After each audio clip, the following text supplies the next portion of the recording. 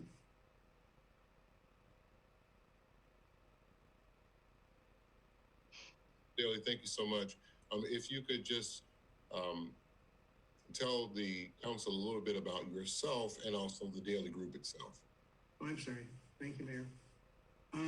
I began as an architect, and I developed an architectural firm that did over 500 shopping centers in 26 states.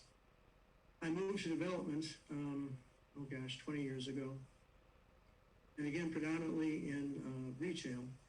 We became our self-development partner. We were Borders Books and Music National Development Partner. We've built the first super target in the Chicago market. We worked with Thornton's Oil, and we've done a lot in those commercial developments. So we've done probably $1.5 billion in 8 states over the last 20 years. And then industrial has become the new retail. And as a result, we've made the transition into industrial development. And more locally, I'm the Wind Creek's development partner for the casino that's proposed at in East Hazel Crest in Homewood, which is a $400 million endeavor. Thank you so much, Mr. Daly. Appreciate your presentation. I'm going to open the floor for questions. The chair recognizes the alderman from the 2nd Ward.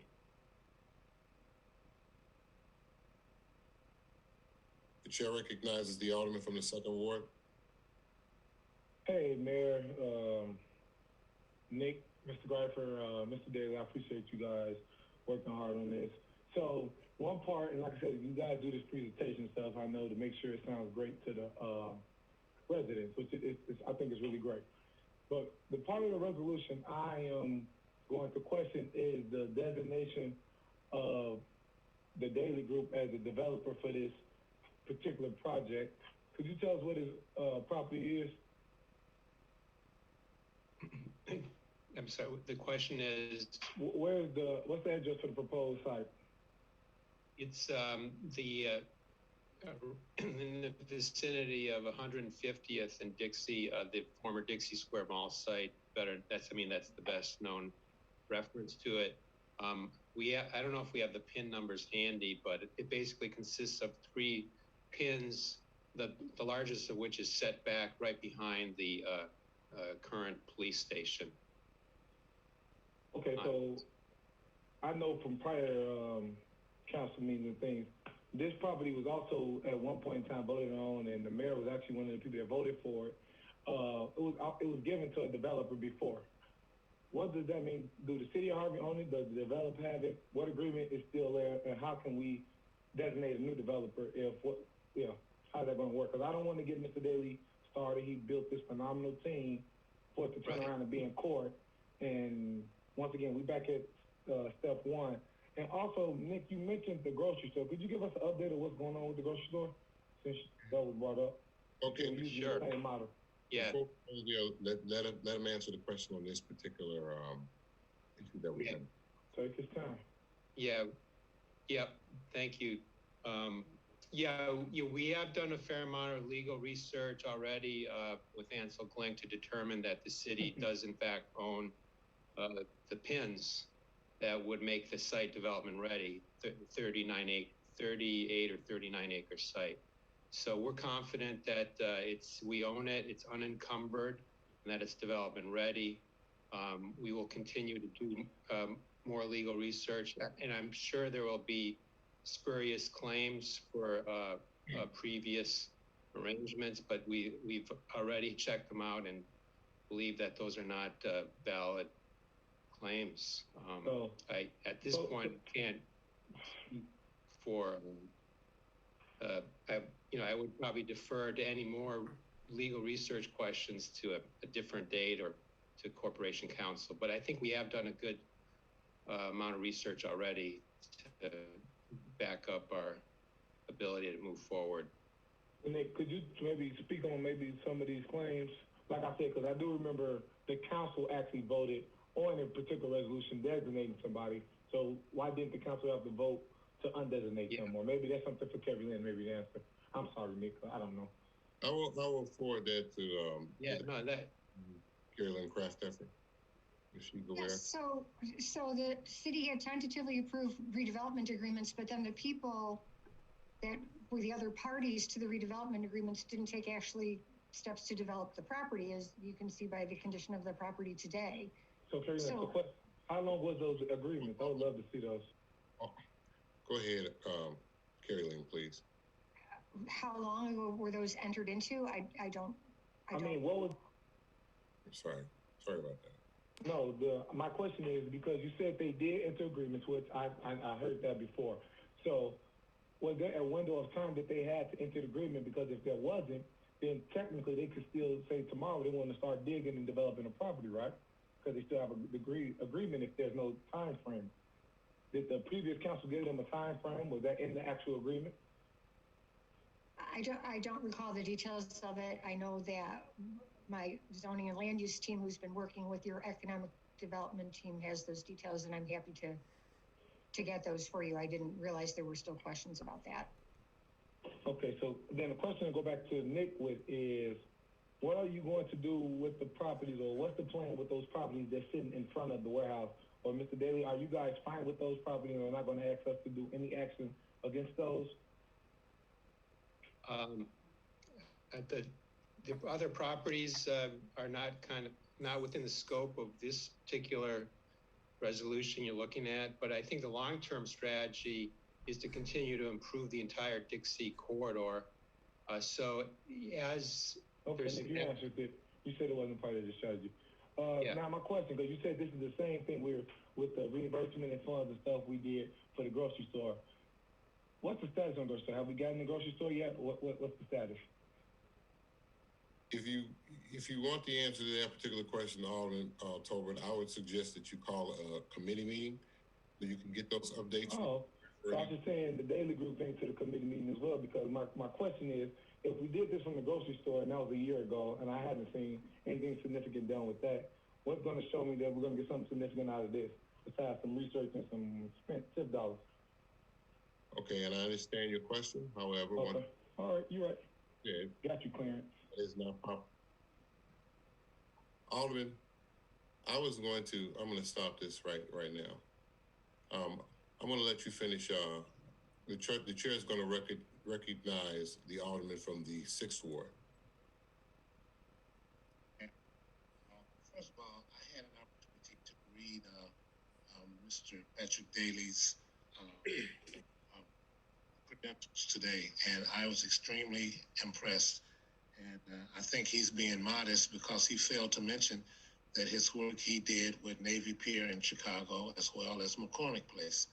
And these were very, very impressive projects that any developer should be proud that they had a hand in doing. Mayor, from our extensive conversation and our extensive relationship, understanding we both know logistics extremely well since we worked in logistics and we got some history together on what SLC plans to bring to our community and what their intentions are. After saying that, I am overwhelmingly in favor of allowing Mr. Daly and his group to come in and his team, so to speak, with all of his developers and everything. But prior to that, there are some issues, and I think I may have spoken to him. Now, I'm pretty much 85% that I'm going to go with this, but I would just like to have 2-week extension to put this into committee until we could get some substantial, concrete answers in regards to the litigations that's currently going forward and that type of thing.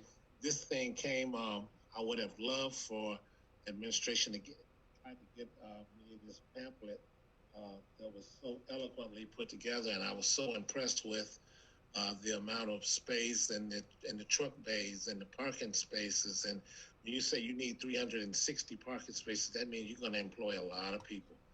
And I like the fact that they're having a jogging field around the facility and all these things. And I'm pretty sure I'm going to go, but I would really like, now this is just me, I would love to have a 2-week extension to further research this, and then we can come back in 2 weeks and we can finalize the whole thing. Thank you. Thank you, Alderman Rogers.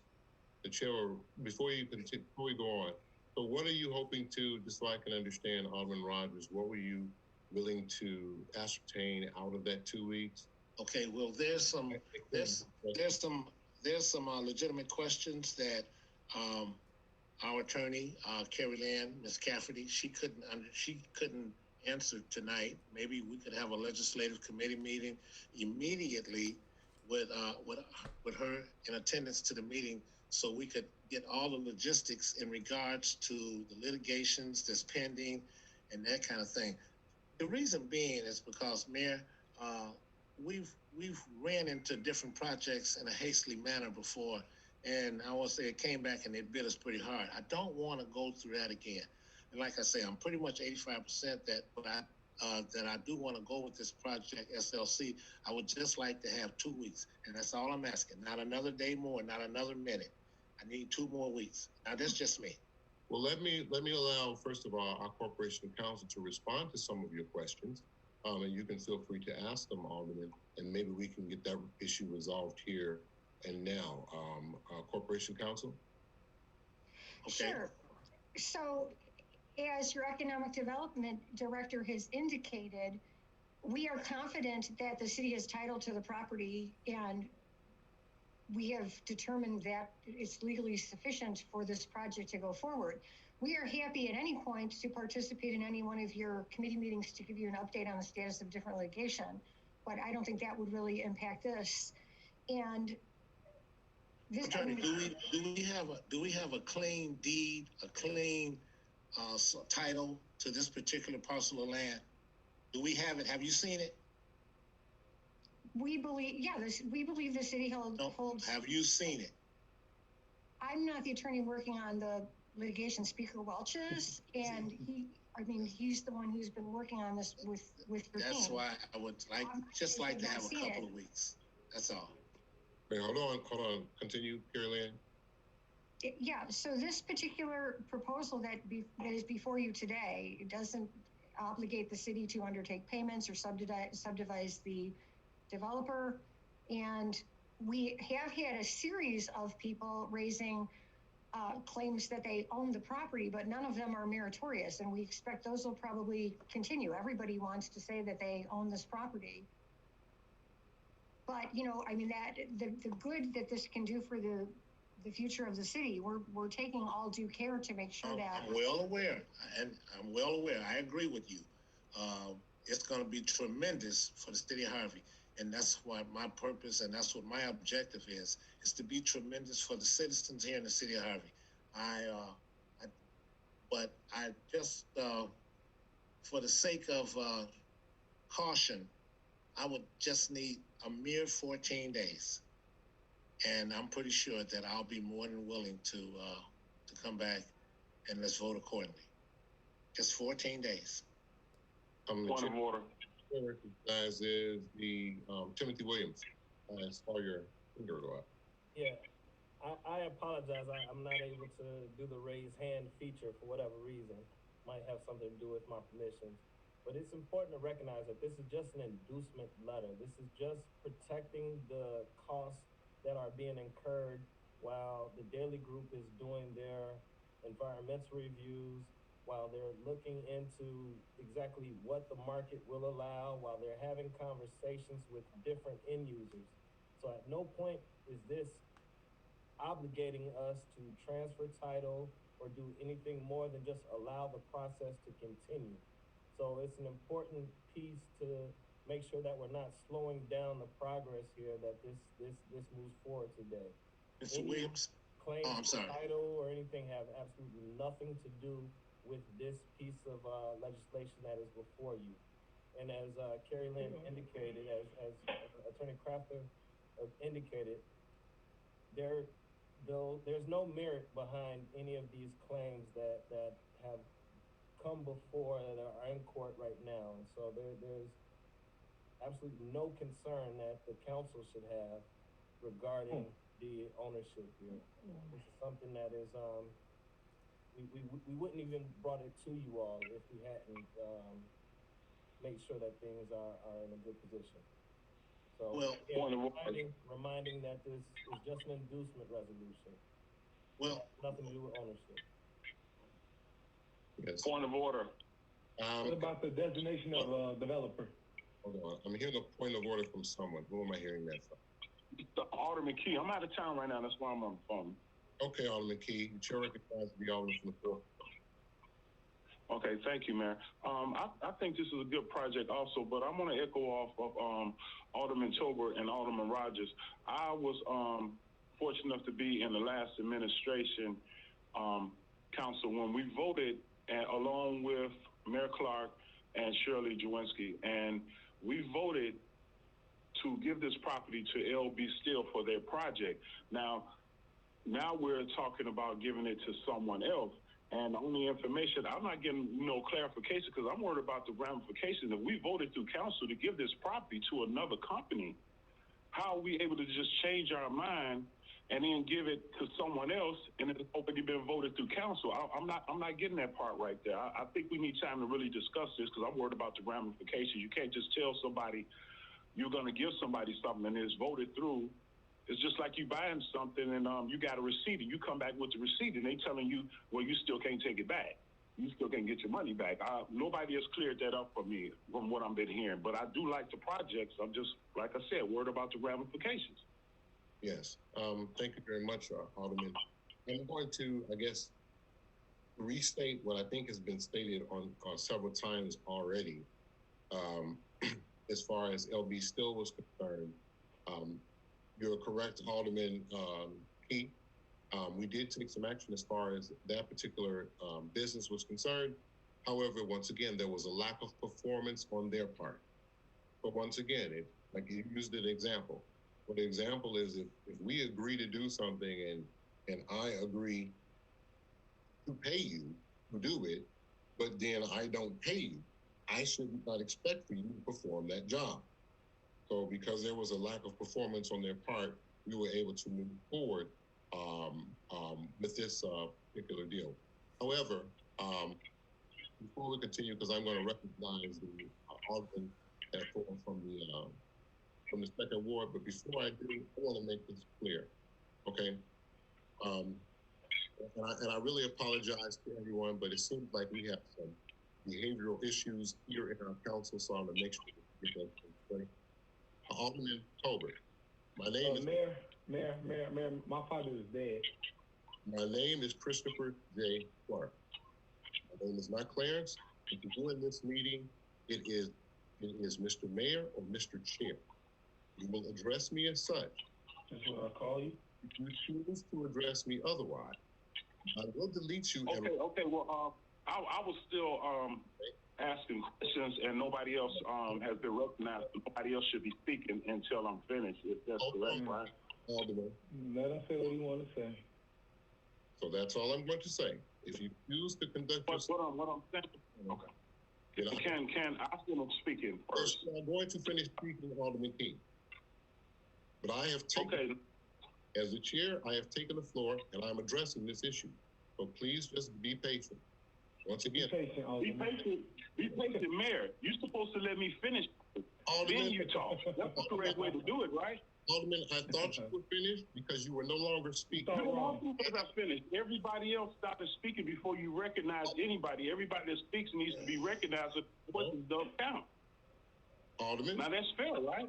Alderman, once again, I thought you were finished speaking. If you will allow me to complete my statement, I will go back to you. But if I told you I wasn't finished speaking, why can't you be courteous and say, go ahead and finish, Alderman, and be respectful? Because that's not his style. That's not my style. So, seeing that that's I didn't get a chance to say anything. Everybody else just hopped on in. Anybody that hops in a conversation, their voice and their opinion should not be held valid because you was not recognized. I'm still being recognized, and I'm not finished yet. Recognized by the chair anymore. You are not recognized by the chair anymore. And why is that? Because you stopped speaking, and when you stopped speaking, I took the floor. I asked the question, and you started responding, and everybody else hopped on in. Okay, you.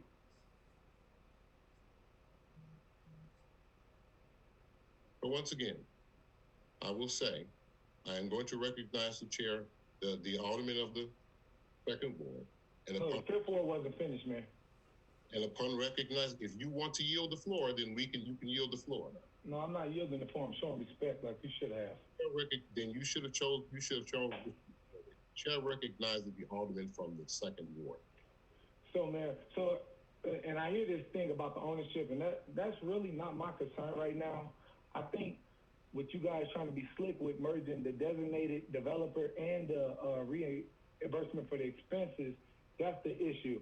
Is it not possible for us to reimburse them for their expenses while not making them the official developer of the property? Because the developer of the property, I thought, had a contract, and if it's not expired or didn't have terms to expire, how can we do that? I'm not against giving them their money back for trying to see if the project is feasible. I don't want to waste Mr. Daly and his team time with saying they could be the developer and we'll reimburse them all along while we have another person that the previous council said is the developer. The ownership of the property, we'll figure it out later. Okay. Mr. Bradford, do you have anything to add to this?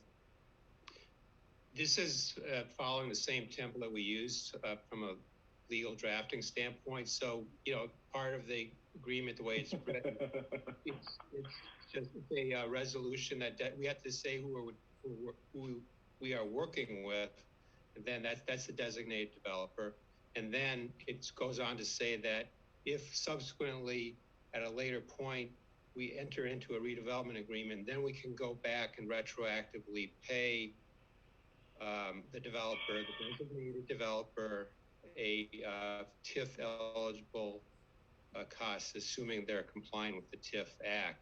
So that's all it does. There's no mystery there.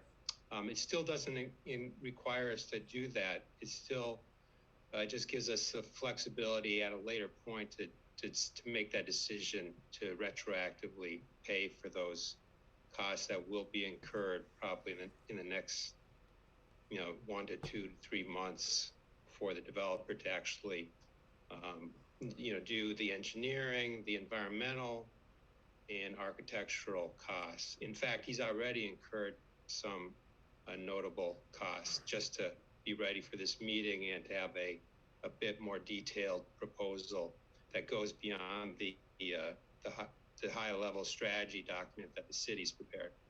So that's all it does. It's just a standard, a legally defined term. Designated developer is a legally defined term that you'll see in this agreement, in this resolution. You saw it a year ago.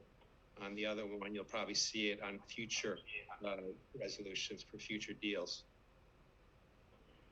Okay, thank you. All of that. I'm going to go back to the chair to recognize again the alderman from the fourth ward if he's still here. He was muted, man. You muted him. You know you did. What I'm going to get ready to do is I'm going to get ready to remove you if you continue to keep out of turn on. Chair recognizes the Alderman from the 6th Ward. The Alderman from the 6th Ward, you need to unmute Alderman Rogers. Can you hear me? Yes. Mayor, to expedite things, and I don't believe in procrastination, is there any way we could put this to committee for 2 weeks and take a vote on it in 14 days? Does that impact your schedule, Mr. Daly? Mayor, no, it does not. And it may add one thing. This is somewhat important to us from the standpoint of our credibility in the marketplace, that we are in fact the designated developer so that we can engage the services of JLL and other brokers, that we do have some level of commitment from the city that we could acquire this property in the future. I just want Yes, sir, Mr. Daly, and I do understand the time limitations and how time sensitive it is, and I really hate to inconvenience you, but we really need the 14 days, and I promise you we'll be ready at the end of that 14 days. That's the promise. By all means, thank you. Thank you. Chair would entertain a motion to move this to which committee would we go to then? Legislative. Motion to move, the chair would entertain a motion to move this item to the legislative committee. So moved.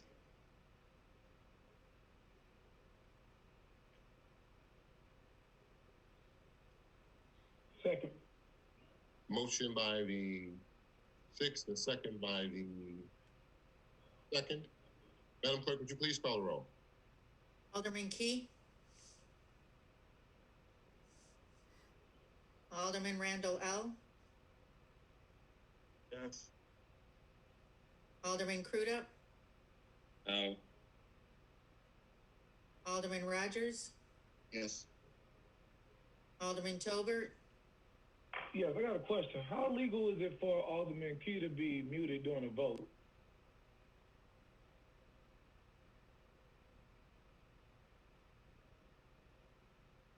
He can unmute himself to vote if he needs to. He is You not. don't know how on the phone. He is not muted.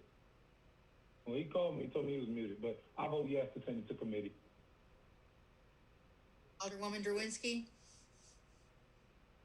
Motion carried to go into legislative committee. Okay, thank you very much. Thank you very much, Mr. Daly, for your time. And hopefully we will see you in another 2 weeks so that we can resolve this matter. Mr. Mayor, thank you very much. We'll see you in 2 weeks. Yes, thank you. Thank you. Our next item on the agenda is item 4C4.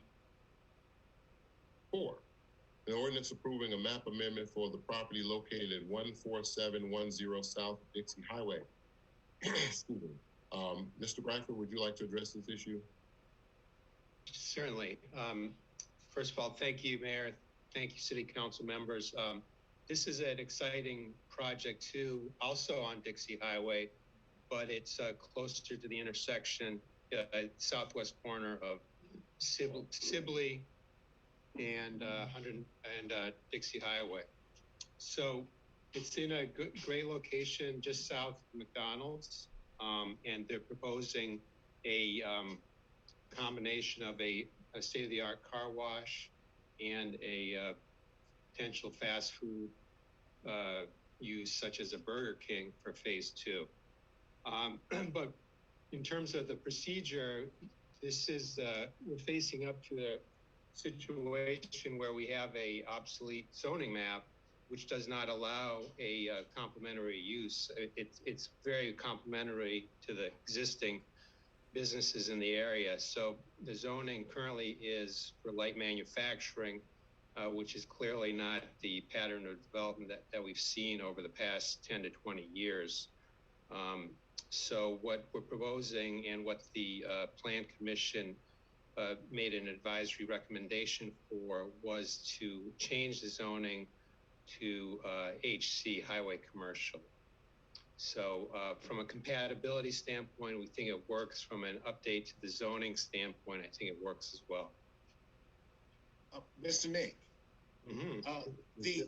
Hold on, Alderman. Hold on. Sorry. Okay. Dang. The chair will recognize the Alderman from the 6th Ward. I just had a quick question. I wanted to know, now the existing McDonald's that's already sitting there, that's zone district is HC, highway commercial, right? Yes.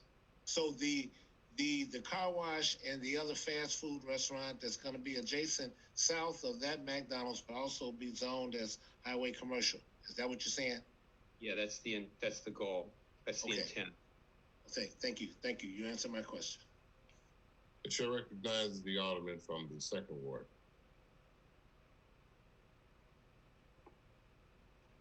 The chair recognizes the Alderman from the 2nd Ward. I make a motion to send to legislative committee.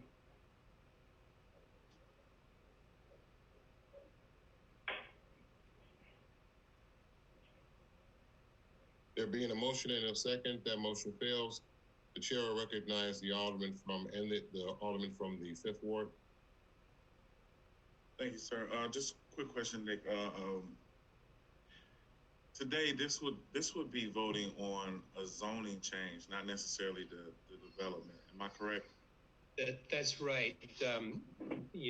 Right now we just need to fix the zoning map, which is outdated and obsolete.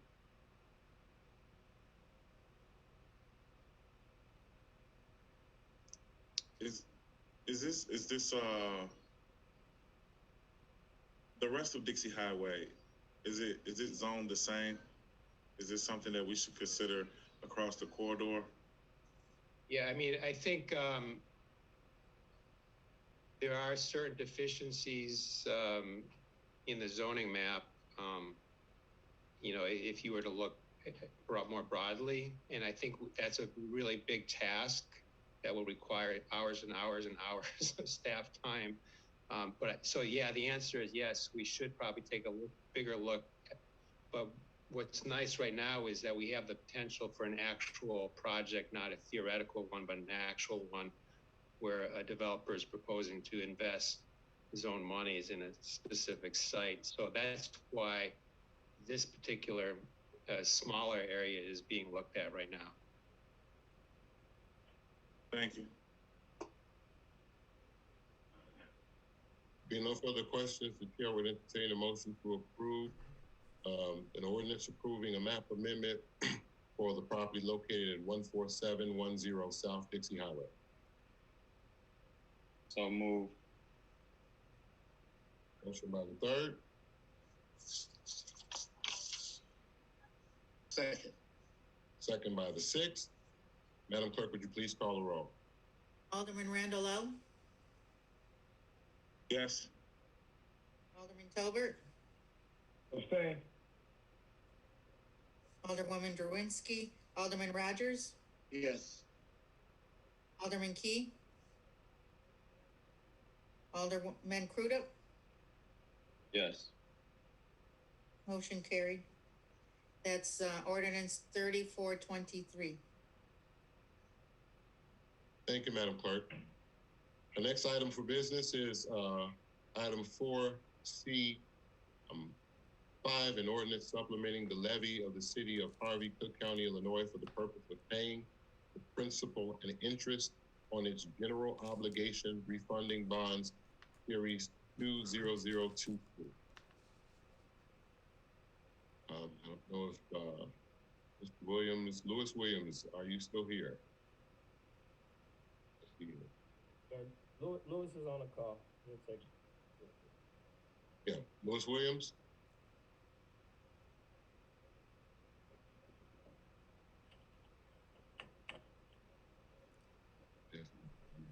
Okay, I was muted. I'm sorry. Yes. This ordinance, there were bonds issued back in 2002. And those bonds actually should have been paid off in 2019, I believe. And the levy that was done at the part of the tax levy that was done at that time if all the bonds had been paid, that would have happened. They would have been paid off. Unfortunately, real estate tax collection went from probably about 70% down to about 50%. So consequently, when it came time for the bonds to be paid off, there wasn't enough money in it. Now, back in 2002, the bonds were insured by a third-party insurance company, which basically guaranteed the investors that if there's not enough taxes paid, we'll pay it off. So what's happened, we owe about $2 million left on that issue that the insurance company has paid out. So what we need to do now is merely pass this ordinance extending the amount of time which we can levy those taxes so as to pay the remaining $2 million due on those bonds. So it's not new debt, it's just saying we need an extension of additional time to be able to pay off the bonds. And that's what this ordinance calls for.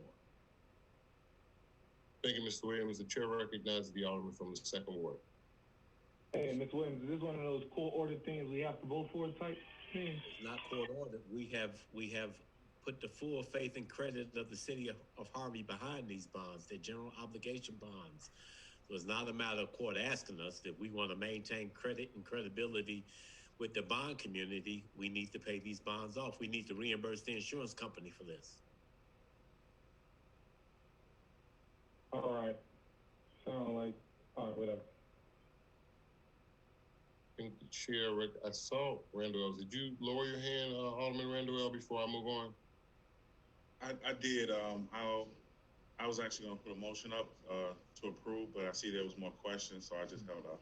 Okay, there is a chair recognizes the alderman from the sixth ward. Mr. Williams, I recall allocating money in our tax levy for past due payments. I think in the amount of $277,000, if I'm not correct. Is this what we defaulted on? That's the payment we defaulted on? Actually, because of the poor real estate tax collection, we defaulted on the 202 issue and the 207 A and B issue. So how do we become, and how do we get back current? Will we have to allocate more money in order to become current, since we didn't allocate through real estate? What happens is, no, we extend the levy for debt service so that additional taxes will be collected, which, by the way, go directly into the debt service pool. So it's not like the money comes to Harvey and we get to decide to pay. That's not what has happened. The money is collected directly from Cook County and remitted directly into account that the city of Harvey has no ability to take money from or otherwise. I understand. Thank you, sir. You're welcome, sir. There being no other questions, the chair would entertain a motion to approve an ordinance supplementing the levy of the city of Harvey, Cook County, Illinois, for the purpose of paying the principal and interest on its general obligation refunding bond series 2002C. So moved. Second. Motion by the fifth, second by the sixth. Madam Clerk, would you please call the roll? Alderman Randall L. Yes. Alderman Crudup. Yes. Alderman Rogers. Yes. Alderman Tolbert. No. Alderwoman Drwinski. Motion carried, and that's ordinance 3424. Thank you, Madam Clerk. The next item on the agenda is old business 5. We have 5A, a resolution approving a redevelopment agreement and Class A designation for certain property, Lubricants Company 17050 Lakewood Avenue, Harvey, Illinois, and sent to the Finance Committee on January 20, 2002. It's still there. Is there anyone, first of all, here from Lubricant?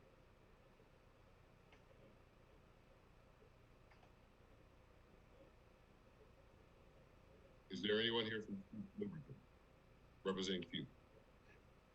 I believe Adam Dodson may be available or was here earlier. Bigelow Mayor. on the call as well. I'll repeat that, Mr. Tim Williams. I see Christian Bigelow is on the call as well from Q. Okay. I'm going to ask him to unmute. Ladies and gentlemen, yes, indeed, I'm here. I was expecting Mr. Dotson to be representing our business. He's, we paid him, of course, to present us in front of the committee. So I'm able to answer potential questions, but I did not come prepared personally to speak on behalf of the matter that's in front of the committee. Okay. I apologize for that. Oh, no worries. Thank you very much, good sir.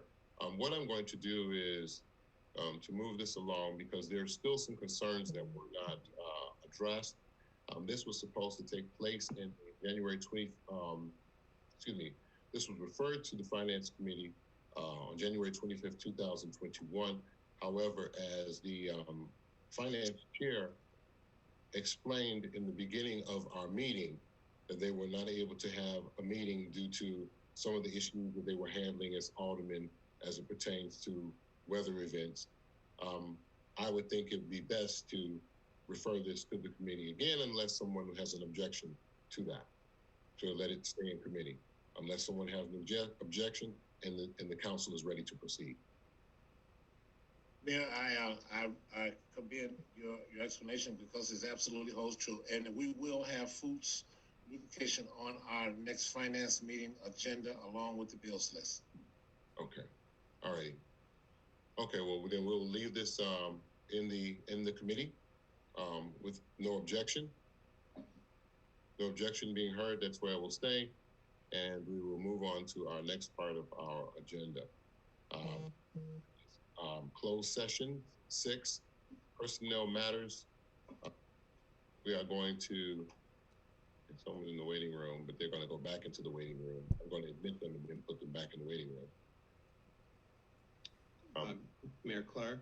Yes, Mr. Gresham. I just wanted to recognize that Adam Dotson is on the call, but I think at this point, having it referred to committee, he probably will deliver his remarks. Fuck the boat up, bro. I can't, let me see if I can hear it now. I got you merged in on the line. Can you hear anything? No, I can't hear nothing on the line. I can't hear nothing. I'm watching this shit through Facebook. So let me try to call Tyrone. All right.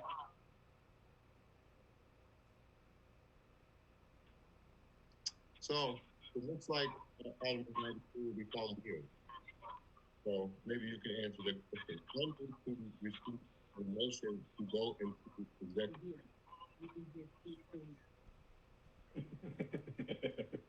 I need the motion to go into executive session. So moved. Motion by the third. Second. Second by the 6th. Madam Clerk, would you please call the roll? Rogers, Yes. Alderman Randall L., Yes. Alderman Crudup, Yes. Alderman Tolbert, Yes. Alderman Key, Alderwoman Derwinski. Alderwoman Derwinski. Motion carried. Thank you. We will go into executive session. It will only be a minute and we'll have public comment. What you say? You heard this today? Yeah. Then why you ain't open your mouth and say something?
to return to open session.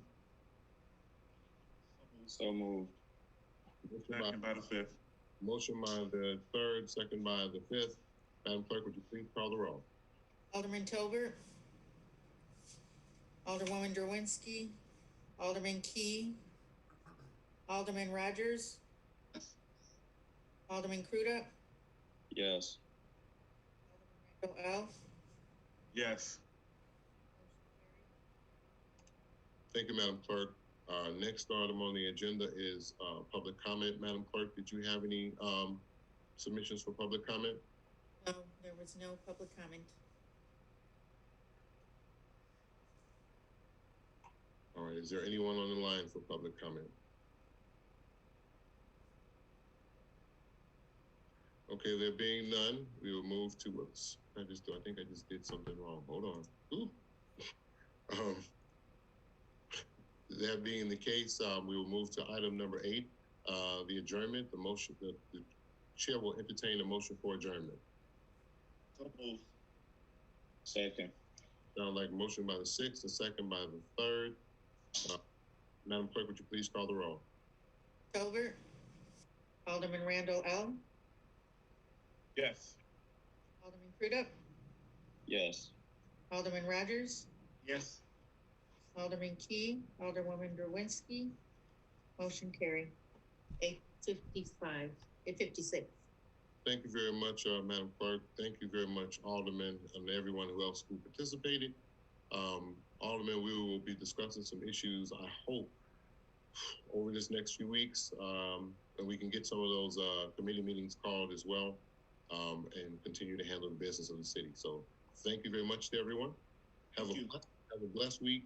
Keep God first in your life and take care. Good evening, everyone.